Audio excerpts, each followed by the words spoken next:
শ্রমিকরা আমরা দেখলাম কি পঞ্চায়েতে পোস্ট ভায়োলেন্স হয়েছে, যেটাতে আপনি মামলা করেছিলেন, 50,000 রিপোর্টিং চেয়েছিলেন, কিন্তু এখনো পর্যন্ত সেই মামলা ঝুলে আছে।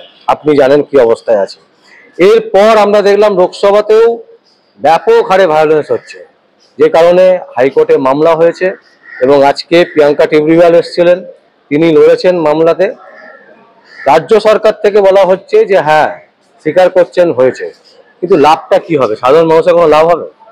দেখুন, সাধারণ মানুষের লাভ অবশ্যই হওয়া উচিত। তার কারণ হচ্ছে যে মানুষকে প্রোটেকশন দেওয়ার জন্যই কিন্তু কোর্ট স্থাপন করা হয়েছে এবং সাধারণ মানুষের প্রোটেকশন দেওয়ার জায়গাটা হচ্ছে কোর্ট। এখন আমি এইটুকু বলতে পারি যে কোনো একটা জায়গায় 2021 সালে আপনি দেখুন পোস্টপোল ভায়োলেন্স কি মারাত্মক আকারে হয়েছিল। 2021 ছেড়ে দিন, পঞ্চায়েত ভোটের পরে মানুষ যেভাবে আক্রান্ত হয়েছিল বিভিন্ন জায়গায় বিরোধী পার্টি করার জন্য, ঠিক আছে, সেইটা আমরা কোনোদিনই আজ পর্যন্ত ভুলতে পারবো না। এবং সেই নিয়ে আমি মামলা করেছিলাম। 50,000 রিপোর্টিং চেয়ে ওই যে একটা ছেলেকে দিয়ে, ফারাদ মালিক, ওকে দিয়ে মামলা করানো হয়েছিল এবং সেই মামলা এখনো পর্যন্ত পেন্ডিং রয়েছে হাইকোর্টে। এবং আপনাকে বলে দিই, সেই মামলাতে আলটিমেটলি কিন্তু ইলেকশন কমিশনারকে শোকজ করা হয়েছিল এবং ইলেকশন কমিশনার এসে এখানে রিপ্লাই দিতে বাধ্য হয়েছিলেন, যদিও সেই মামলার ফাইনাল হিয়ারিং এখনো পর্যন্ত হয়নি।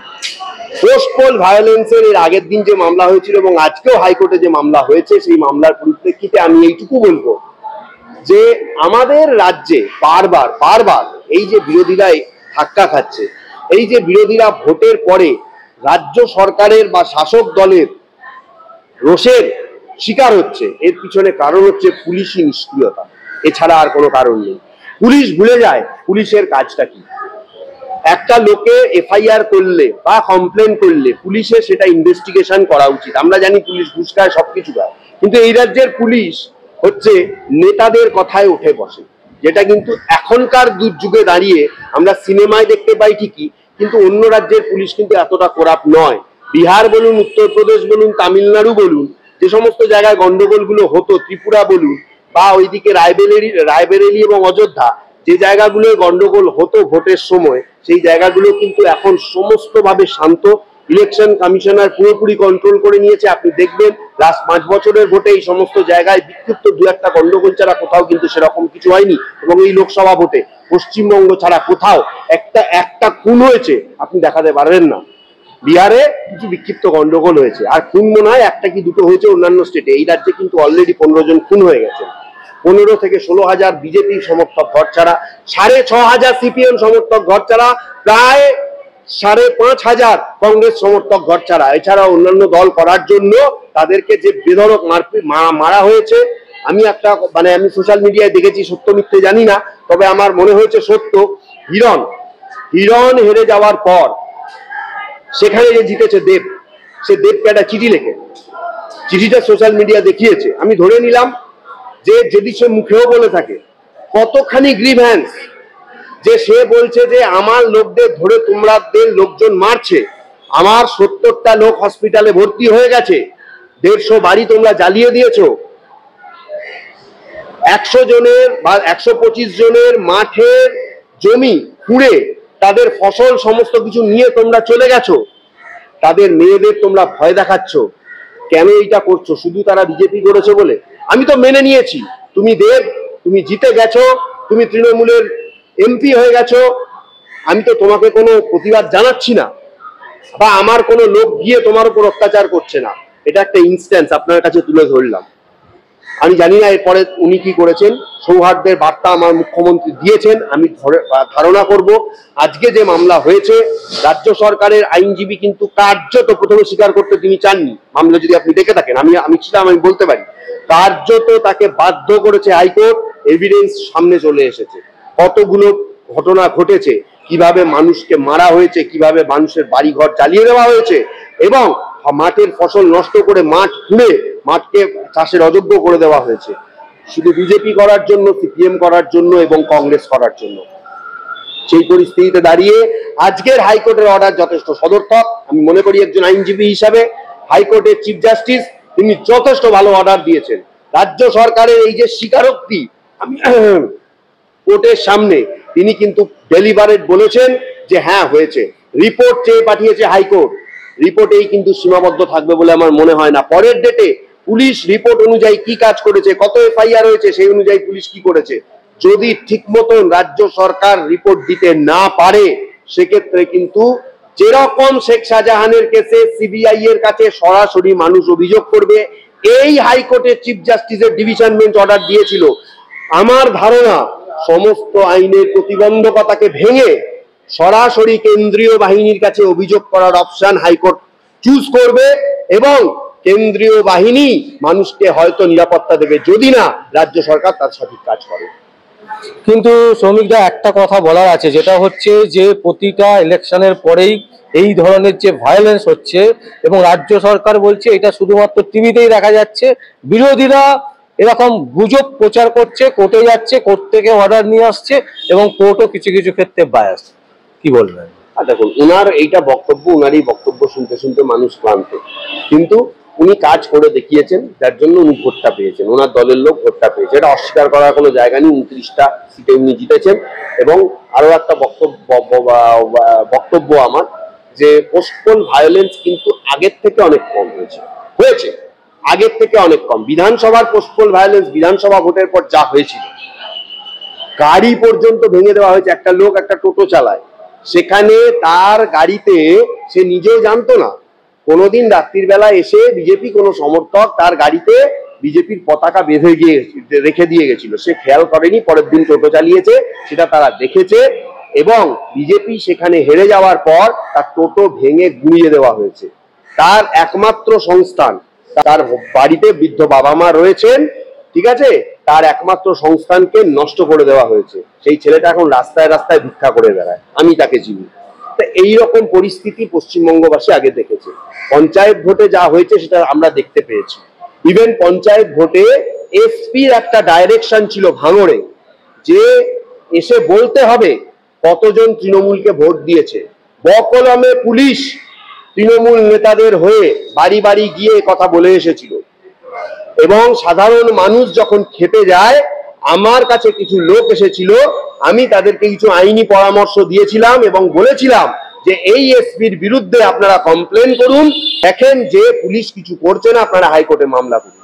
এইটা কিন্তু বলার পরে এসপি অফিস ঘেরাও করে রেখেছিল মহিলারা, 3500 মহিলা এসপি অফিস ঘেরাও করে রেখেছিল।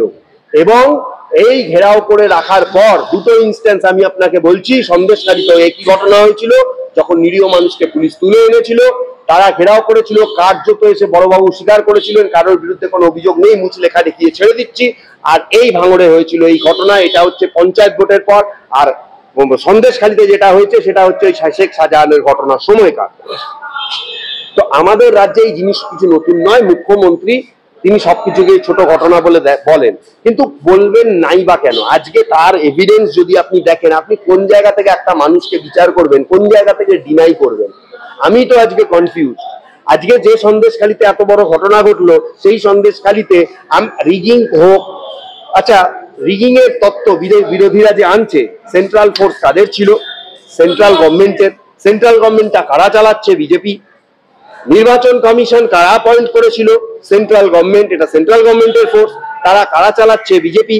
তাহলে বিজেপির ক্যান্ডিডেট লেখাপাত্র, যাকে সারা পশ্চিমবঙ্গের মুখ হিসাবে ধরা হয়েছিল, যিনি নির্যাতিত মহিলার প্রতিনিধি হিসাবে যিনি প্রচার করে গেছিলেন, যার কাছে প্রধানমন্ত্রীর ফোন এসেছিল, প্রধানমন্ত্রীর প্রচার সভায় যাকে শেষ দিন দেখা গেছিল, সেই রেখাপাত্র 3.5 লক্ষ ভোটে হেরে গেল কেন? মানুষ কেন তাকে মেনে নিল না?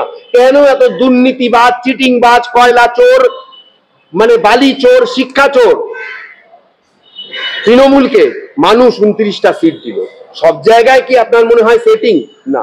দেখুন, মুখ্যমন্ত্রী যেটা বলছেন সম্পূর্ণ বেঠিক বলছেন। আজকের ডেটে দাঁড়িয়ে, আমি এটা ভোটের আগে হলে বলতাম তিনি সম্পূর্ণ মিথ্যা কথা বলছেন, আজকের ডেটে দাঁড়িয়ে আমি বলবো তিনি সম্পূর্ণ বেঠিক কথা বলছেন না। পোস্টপোল ভায়োলেন্স বিধানসভার থেকে লোকসভায় অনেক কম হয়েছে, তবুও যেটা হয়েছে কাম্য নয়। পুলিশ তার কাজ করবে, হাইকোর্ট যথেষ্ট স্ট্রিক্ট অর্ডার দিয়েছে। তবে যেটা হয়েছে, 15,000 মানুষ যে ঘর ছাড়া বিজেপির, সেটা নিয়ে শুভেন্দু অধিকারী আমরা দেখেছিলাম রাজ্যপালের কাছে বৈঠক করেছেন এবং রাজ্যপাল সেটা দেখবেন বলেছেন এবং পুলিশকে তিনি পরিষ্কার নির্দেশ দিয়েছেন যে পুলিশ কিছু করবে না, দরকার হলে সেন্ট্রাল বাহিনী কাজ করবে। আমি এইটুকু বলতে চাই, রাজ্যের এই পরিস্থিতির জন্য অনেককেই কিন্তু দায়ী। আপনাদের কি কোনো চিন্তা ভাবনা রয়েছে? আমি একটা অন্য ইকুয়েশন থেকে বলছি, আপনারা তো টিকিট না পেয়ে অন্য দলে ঢোকেন, আজকে বিজেপিতে হেরে গেছেন, আবার আপনারা চলে যাবেন তৃণমূলে, অনেকে চলেও গেছেন।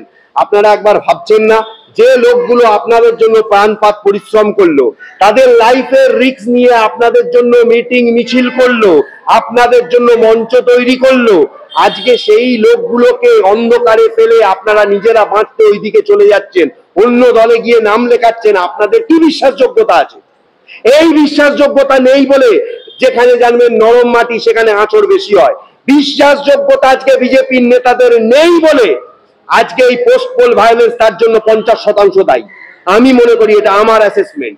বিশ্বাসযোগ্যতা নেই, জানে নেতারা পাল্টিবাজ, জানে নেতাদের আমরা হম্বি তম্বি করলে চুপ হয়ে বসে থাকবে, যার জন্য তৃণমূলের লোকজন আজকে এত পোস্ট পোল ভায়োলেন্স করতে পারছে। আর বাকি 50% পুলিশ চলছে তৃণমূলের নেতাদের কথায়।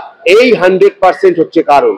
এই দুটোকে যদি হাইকোর্ট পরিবর্তন করতে পারে, পুলিশের জায়গাটাকে যদি হাইকোর্ট স্ট্রং করতে পারে এবং পুলিশের উপরে যদি চাপটাকে দ্রুত দিতে পারে, আমি অন্তত বলবো আজকের অর্ডারের পর মাসখানেকের মধ্যে পোস্ট পোল ভায়োলেন্সের সমস্যা এই রাজ্য থেকে মিটবে। তাহলে কি আমরা আগামী বিধানসভায় দেখতে পাবো কোনো রক্ত ঝরবে না? না, সেটা আমি বলতে পারি না। আমাদের রাজ্যে এই ট্রেন্ড আমরা চাই। আপনি বলতে পারেন কিনা আমিও সিওরিটি বলতে পারছি না। তার কারণ হচ্ছে এখানে একটা জিনিস, এখানে দলাদলিটা প্রচন্ড দলাদলি এবং মারপিট, দাঙ্গা হাঙ্গামা, এই জিনিসটা কোনো election commissioner, supreme court, high court order দিয়েও কেন এই রাজ্যে থামাতে পারছে না আমি জানি না। বিহারের মতো একটা রাজ্য, আমি আপনাকে বলছি বিহারে কি হয়েছে। বিহারে যাদের নামে 800 850 কেস ছিল, মুখ্যমন্ত্রীর অর্ডার ছিল কি জানেন? আমি আপনাকে বলে দিচ্ছি, বিহারের মুখ্যমন্ত্রীর অর্ডার ছিল, এটা বিহারের পুলিশের একজন এক্সিকিউটিভ অফিসার এটা আমাকে বলেছিলেন। আমি একটা কেসে গেছিলাম পাটনার একটা থানায়, খাগল জেলায়। সেইখানকার অফিসার ইনচার্জ খাগলের, তার সঙ্গে যখন আমার একান্তে আলাপ হয়, আমি কখনো বলিনি সংবাদ মাধ্যমের সামনে, বছর খানেক আগে আমি গেছিলাম, আমি আপনার সামনে আজকে আমি এই কথাটা বলছি। তিনি বলেছিলেন মুখ্যমন্ত্রী এসটিএফ কে অর্ডার দিয়েছে যাদের নামে এই দাঙ্গাবাজি, গন্ডগোল, 700-800 কেস, এসটিএফ গিয়ে ঘিরে ধরে পুরো তার বাহিনী এবং তাকে রাতের অন্ধকারে গুলি মেরে খতম করে দেবে। কোনো কেস হবে না, কিচ্ছু হবে না। আমার মুখ্যমন্ত্রীর ক্ষমতা আছে এই অর্ডার দেওয়ার, তিনি জিইয়ে রাখতে চান। এবং এখানে যারা বিরোধিতা করছেন, আমি কোনো দল করি না, আমি কারোর পা চাটি না, আমি কারোর তেল মানিয়ে চলি না। আমি এটা বলতে বাধ্য হচ্ছি, এখানে যারা বিভিন্ন দল করেন তারা নিজেদের স্বার্থ সিদ্ধির জন্য এই দলবাজিটাকে তারা রেখে দিতে চান। তারা মানুষের সামনে একরকম কথা বলেন, কিন্তু বাইরে গিয়ে তারাও চান এই দাঙ্গা হাঙ্গামা না হলে তাদের ইম্পর্টেন্স থাকবে না। আপনারা সবাই বিরোধী এক হয়ে কেন আপনারা পোস্ট পোল ভায়োলেন্স আপনারা আটকাতে পারছেন না?